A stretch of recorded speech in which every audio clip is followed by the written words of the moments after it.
Soal SKB Part 3 Nomor 1, perencanaan pembelajaran yang menekankan pada proses keterlibatan peserta didik secara penuh untuk dapat menemukan materi yang dipelajari dan dihubungkan dengan situasi kehidupan sehari-hari sehingga mendorong peserta didik dapat menerapkan dalam kehidupan mereka. Maka pilihan strategi pembelajaran yang tepat adalah A. Kooperatif, B. Inquiry, C. Problem solving, D. Discovery, E. Kontekstual. Maka jawaban yang tepat untuk soal nomor 1 adalah E. Kontekstual. Pembahasannya, kooperatif adalah suatu strategi pembelajaran yang terstruktur secara sistematis di mana siswa-siswa bekerja sama dalam kelompok-kelompok kecil dengan anggotanya. Sedangkan problem solving adalah pembelajaran yang menggunakan masalah-masalah real dalam kehidupan nyata atau otentik. Sedangkan inquiry adalah proses untuk memperoleh dan mendapatkan informasi dengan melakukan observasi atau eksperimen. Nah, di sini ada eksperimen berarti melakukan sebuah percobaan begitu. Kemudian yang keempat, discovery learning adalah pembelajaran yang melibatkan siswa secara aktif untuk mencari dan menyelidiki suatu permasalahan. Yang E, kontekstual adalah konsep belajar yang mengaitkan antara materi yang diajarkannya dengan situasi dunia nyata dan siswa didorong untuk membuat hubungan antara pengetahuan yang dimiliki dengan kehidupan sehari-hari. Soal nomor 2, seorang guru senior mengajar siswanya dengan metode diskusi dan menggunakan media gambar yang sudah berlangsung dari tahun ke tahun. Padahal pada awal semester baru 2019, siswa tersebut diketahui 70% memiliki preferensi belajar kinestetik sehingga mereka tidak fokus saat pembelajaran dan diskusi berlangsung. Siswa lebih senang jika mengerjakan tugas yang diberikan oleh guru. Dari kasus tersebut, strategi pembelajaran yang paling tepat dipilih oleh guru adalah A. Kooperatif, B. Project based learning, C. Kontekstual, D. Inquiry, E. Discover. Dari kelima pilihan ganda tersebut, di awal nomor 1 sudah dibahas tentang pengertiannya, dan di soal ini diketahui bahwa siswa kelas tersebut memiliki preferensi belajar kinestetik sehingga mereka tidak fokus saat pembelajaran dan diskusi berlangsung. Nah, mereka itu lebih cenderung senang mengerjakan tugas yang diberikan oleh guru. Maka sebagai seorang guru harus bisa mengetahui strategi pembelajaran mana yang paling tepat dipilih oleh seorang guru. Maka untuk pembahasan nomor 2, yang paling tepat strateginya adalah yang B, project based learning. Nah, diulangi lagi karena project based learning adalah strategi pembelajaran yang dikembangkan berdasarkan penerapan proyek dengan melibatkan siswa menyelidiki masalah dunia nyata. Dari suatu masalah yang dialami oleh siswa memiliki kecenderungan untuk lebih senang mengerjakan tugas, dan kemudian ada penjelasan untuk kooperatif, inquiry, sedangkan discovery learning adalah pembelajaran yang melibatkan siswa secara aktif untuk mencari dan menyelidiki suatu permasalahan. Kemudian kontekstual berarti menghubungkan dengan pengetahuan yang dimiliki dengan penerapan kehidupan sehari-hari oleh diri mereka. Soal nomor 3. Nomor 3, seorang guru ingin mengetahui kemampuan siswa dalam mengatur dan mengelola perbedaan pendapat ketika dilakukan diskusi kelompok. Guru tersebut membuat lembar daftar checklist dalam bentuk skala yang harus diisi oleh siswa untuk menilai teman kelompoknya. Maka jenis penilaian otentik holistik yang dapat dipilih oleh guru tersebut adalah A. Penilaian kinerja, B. Penilaian proyek, C. Penilaian portofolio, D. Pertanyaan terbuka, atau E. Penilaian diri. Kata kuncinya adalah guru tersebut ingin membuat checklist tentang skala yang diisi oleh siswa untuk menilai teman sekelompoknya sendiri. Perlu digarisbawahi di situ, maka pembahasannya adalah yang A. Karena penilaian proyek atau project assessment adalah bentuk penilaian yang diwujudkan dalam bentuk pemberian tugas kepada peserta didik secara berkelompok. Sedangkan penilaian portofolio merupakan salah satu penilaian otentik yang dikenakan pada sekumpulan karya peserta didik. Sedangkan penilaian kerja sering disebut dengan penilaian unjuk kerja atau performance assessment. Penilaian kinerja ini antara lain daftar cek atau checklist, catatan anekdot atau narasi, dan skala penilaian. Sedangkan penilaian otentik juga dilakukan dengan cara meminta peserta didik membaca materi pelajaran, kemudian merespon pertanyaan terbuka yang diberikan oleh guru agar dijawab oleh siswa. Kemudian soal nomor 4. Soal nomor 4, jika guru memberikan penugasan kepada siswa yang bertujuan untuk mengukur kemampuan dalam menghasilkan karya tertentu dan dilakukan secara berkelompok, maka jenis penilaian otentik yang dapat dilakukan oleh guru adalah A.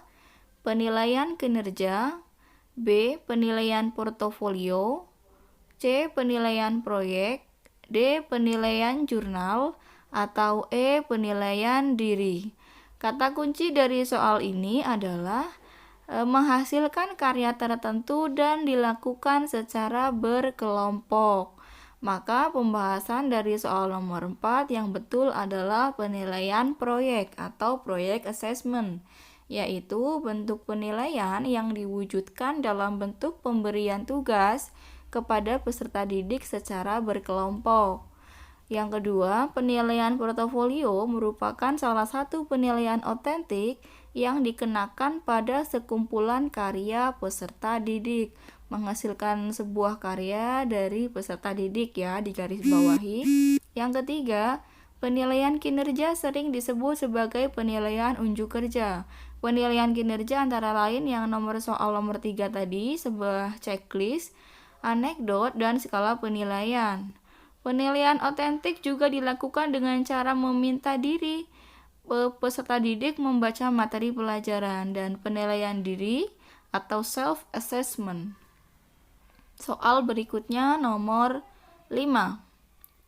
Pada akhir pembelajaran, siswa diminta untuk mendemonstrasikan tugas belajar yang diberikan guru dengan tujuan agar siswa tersebut mengaplikasikan kemampuan keterampilan yang dimilikinya dan guru dapat menilai kompetensinya.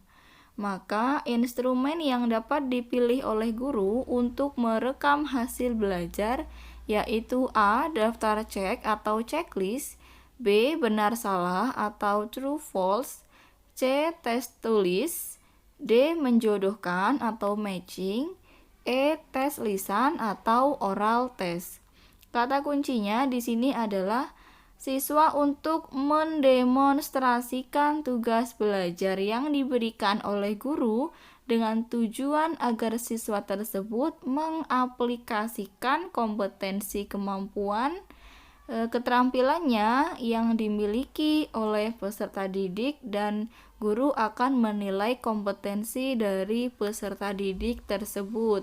Maka pembahasan yang benar untuk nomor 5 adalah yang A, daftar cek atau checklist. Jadi kalau tes benar salah atau true false adalah bentuk tes soal yang bentuknya berupa pernyataan. Kalau yang berikutnya adalah yang B, daftar tes menjodohkan atau matching test adalah format tes yang disusun dalam dua bagian, yaitu bagian pertanyaan atau pernyataan dan bagian jawaban. Kemudian yang berikutnya adalah tes lisan atau oral test yang dilaksanakan secara lisan. Soal atau pertanyaan yang diberikan juga secara lisan dan jawabannya juga dinyatakan secara lisan. Misalnya dari guru lisan, maka peserta didik juga menjawab secara lisan. Kemudian tes tulis adalah tes yang dilaksanakan secara tertulis. Pertanyaan atau soal dinyatakan secara tertulis. Yang terakhir adalah daftar cek, digunakan untuk mengukur status kemampuan atau keterampilan belajar peserta didik berdasarkan hasil kerja dari suatu tugas. Berikutnya, soal nomor 6. Seorang guru merancang evaluasi dengan mendasarkan pada indikator dan tujuan pembelajaran yang sudah ditentukan di RPP. Kemudian, evaluasi tersebut dimaksudkan untuk menentukan hasil dan kemajuan belajar siswa. Maka, jenis evaluasi yang tepat dipilih oleh guru adalah A. Evaluasi formatif, evaluasi sumatif, evaluasi selektif, evaluasi diagnostik, atau evaluasi penempatan. Pembahasan yang benar untuk soal nomor 6 yaitu jawaban yang B, evaluasi sumatif. Evaluasi diagnostik adalah evaluasi yang ditujukan untuk menelaah kelemahan-kelemahan siswa beserta faktor-faktor penyebabnya. Kemudian berikutnya untuk evaluasi yang kedua adalah evaluasi selektif adalah evaluasi yang digunakan untuk memilih siswa yang paling tepat sesuai dengan kriteria program suatu kegiatan tertentu. Kemudian yang berikutnya evaluasi penempatan adalah evaluasi yang digunakan untuk menempatkan siswa dalam program pendidikan tertentu yang sesuai dengan karakteristik siswa tersebut. Evaluasi formatif adalah evaluasi yang dilaksanakan untuk memperbaiki dan meningkatkan proses belajar mengajar. Kemudian yang terakhir adalah evaluasi sumatif. Evaluasi sumatif adalah evaluasi yang digunakan untuk menentukan hasil dan kemajuan belajar dari siswa atau peserta didik. Soal berikutnya nomor 7. Pada rancangan pembelajaran terdapat contoh kompetensi dasar yaitu mengidentifikasi jenis, sifat, dan fungsi bahan alam dari tanaman untuk produk karya seni rupa dan kriya. Maka, rumusan indikator yang bisa dikembangkan guru pada tingkatan kognitif menciptakan C6 yang tepat adalah A. Mengelompokkan bahan alam dari tanaman pandan untuk produk karya seni rupa. Menyebutkan fungsi tanaman pandan untuk produk karya seni rupa. C. Menjelaskan sifat tanaman pandan untuk produk karya seni rupa. D. Membedakan sifat tanaman pandan dengan tanaman suji untuk produk karya seni rupa. E. Membuat produk karya seni rupa dari tanaman pandan. Dari soal terdapat kunci bahwa soal tersebut menginginkan bahwa indikator yang bisa dikembangkan guru pada tingkatan kognitif mencipta C6. Nah, nanti di pembahasan soal nomor 7 akan kita bahas tentang bagaimana membuat rumusan indikator yang bisa dikembangkan pada tingkatan kognitif mencipta C6. Dari pilihan ganda tersebut, maka pembahasan yang benar dari soal nomor 7 adalah yang E. Tingkatan kognitif contoh kata kerja operasional. C1 adalah mengingat, menyebutkan, menghafalkan, mengetahui, menuliskan, memberi label. C2 memahami, membedakan, menerangkan, mengartikan, merangkum, dan mengelompokkan. C3 menerapkan, melaksanakan, melakukan, melatih, membiasaan, membedakan, menyelesaikan, dan menggunakan. C4 menganalisis, memilih, menata, menyeleksi, mendiagnosis, mengedit, menguraikan. C5 mengevaluasi, membuktikan, memisahkan, menguji, mengukur, mengkritik, memvalidasi, monitor. C6. Jadi jawaban yang benar adalah yang soal berikutnya nomor 8. Ada tahap-tahap yang harus dilalui seorang guru pada waktu mengembangkan strategi pembelajaran. Salah satunya adalah guru menetapkan atau merumuskan tujuan untuk mengukur keberhasilan dari proses pembelajaran tersebut. Apa yang dilakukan guru tersebut ada pada tahap pengembangan A. Kurikulum, B. Kerangka pembelajaran, C. Sistem, D. Evaluasi, E. Mutu. Nah, di soal kuncinya adalah guru pada waktu mengembangkan strategi pembelajaran. Salah satunya menetapkan atau merumuskan tujuan untuk mengukur keberhasilan proses pembelajaran tersebut. Maka tahap tersebut ada di A, pada tahap kurikulum, karena pada waktu mengembangkan strategi pembelajaran, guru tersebut harus sudah tahu tujuan pembelajaran apa yang akan dicapai yang terdapat pada kurikulum. Nah, kemudian berikutnya pembahasannya pada tahap ini, guru tidak harus menetapkan kerangka pembelajaran. Dan untuk menyusun strategi pembelajaran tidak perlu sistem. Evaluasi tidak diperlukan dalam menyusun strategi pembelajaran. Dan terakhir adalah soal nomor 9. Kegiatan berikut adalah cara untuk mengaktifkan indera anak didik kita agar dapat berkembang secara maksimal, yaitu A. Siswa berolahraga di lapangan, B. Guru memberi hadiah kepada siswa berprestasi, C. Siswa diajak berkarya wisata, D. Siswa belajar di ruang laboratorium bahasa, E. Siswa bermain dengan teman sebangkunya. Dari soal tersebut, kuncinya adalah cara untuk mengaktifkan indera anak didik kita agar dapat berkembang secara maksimal. Maka sebagai seorang guru kita harus tahu apa yang sudah seharusnya kita lakukan untuk mengaktifkan indera peserta didik kita dari yang belum maksimal menjadi maksimal.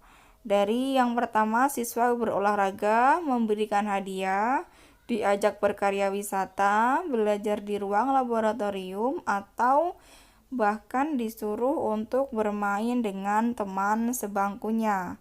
Maka pembahasan yang benar untuk soal nomor 9 adalah yang pembahasannya yaitu yang D, siswa belajar di ruang laboratorium bahasa, karena kegiatan ini dapat melatih cara mendengar yang efektif kepada siswa kita ya. Jadi hal ini bisa dilakukan untuk mengaktifkan indera anak didik kita agar dapat berkembang secara maksimal. Soal terakhir di nomor 10, yaitu dalam proses pembelajaran siswa diberi kesempatan untuk mengerjakan tugas bersama dengan teman-temannya. Hal ini dilakukan agar siswa dapat A. mengobrol bersama, B. menukar informasi, C. saling percaya, D. saling memahami, atau E. bermain sendiri. Nah, di dalam soal, kunci kalimatnya adalah siswa diberi kesempatan untuk mengerjakan tugas bersama-sama dengan temannya. Kalau tujuan kita adalah untuk membiarkan mereka ngobrol, sepertinya tidak mungkin. Bermain sendiri pun sepertinya tidak mungkin. Itu hal yang sangat tidak mungkin dijawab ya. Jadi yang paling tepat adalah yang B, bertukar informasi, karena dengan mengerjakan tugas bersama, siswa dapat berbagi informasi dan saling mengoreksi, bahkan berperan sebagai tutor sebaya untuk temannya sendiri. Demikian soal SKB Guru SD Part 3. Semoga bermanfaat.